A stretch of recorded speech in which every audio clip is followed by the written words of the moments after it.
What's up guys and welcome. You are watching Fuzzy Fitness. So starting today's video with an update of Regan Grimes hitting a side chest pose for his coach Milos.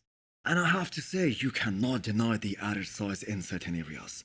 His chest is looking wider and fuller, which was always his weak point. And even though he must be fully depleted at this point in time, but still the difference in the fullness is pretty evident here. The hamstrings have always been a strength for him, but the added size and some correction in the posing, with him pressing his hamstrings against the opposite leg, that is making the overall look extremely impressive. But I do have to mention here that Regan Grimes got called out for using a filter on his Instagram pictures. And the fans are asking him not to use the sharpening tool on Instagram to make his physique look a bit more grainier. Now, whether the IV pros should use filters or not, that is a separate debate altogether. But they have to keep in mind that this argument does come into play, especially if a certain athlete misses his mark on the show day. Because people always go back to these Instagram pictures, and when they do all these comparisons, then that argument certainly comes into play that a certain athlete only looks good on Instagram.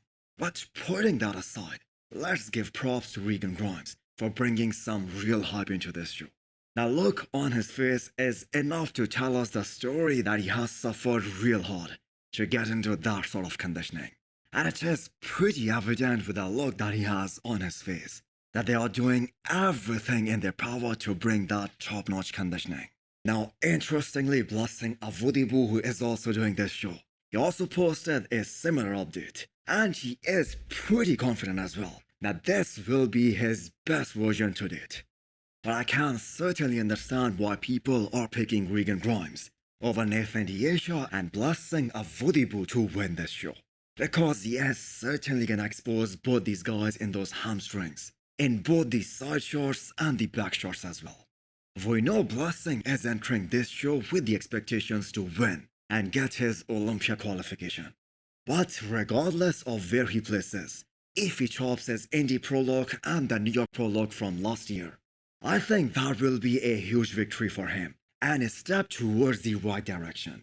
And I do believe that if he actually shows up better than Indy, or even in the same condition as Indy last year, he will certainly fight for the title here. Most of us have had the Chopin, Lunsford and Samson in the top 3 this year. And the mutant is hearing all this talk and noise. And this is doing nothing but getting him more fired up. And he is using all that chatter to motivate himself. And he is getting ready to bring his all-time best in November. So this is definitely a bigger version of Nick Walker, especially his upper half. The chest is looking bigger than last year, and delts are looking massive. Overall, his upper half seems to be leveled up this time, which is another proof that the weight on scale doesn't matter all the time.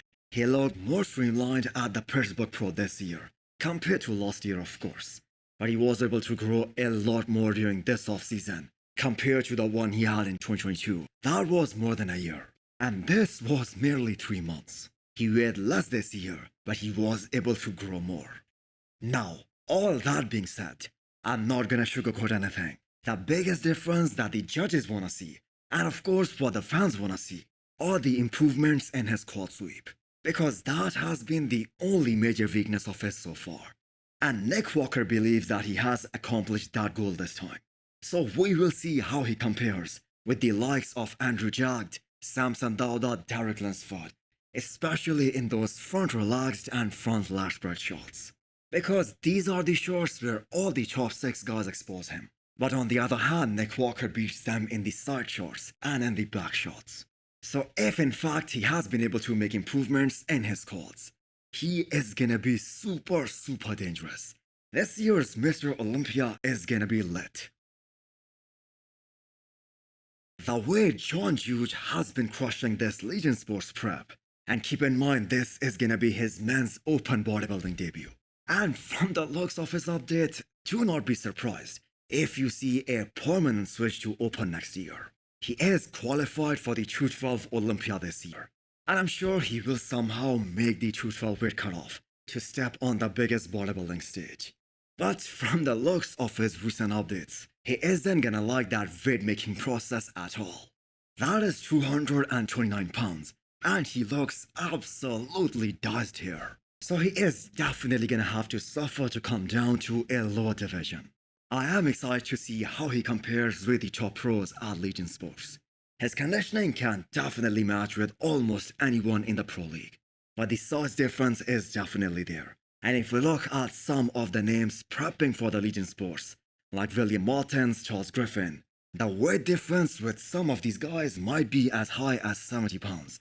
And yes, I do know that your weight on the scale doesn't matter that much on stage. But this is open bodybuilding we are talking about, so size always play a certain role in there. Nevertheless, I am excited to see his men's open bodybuilding debut and see how he compares with the open guys. So hit the thumbs up button if you like the video and smash the subscribe button if you wanna come back for more. Thanks for watching.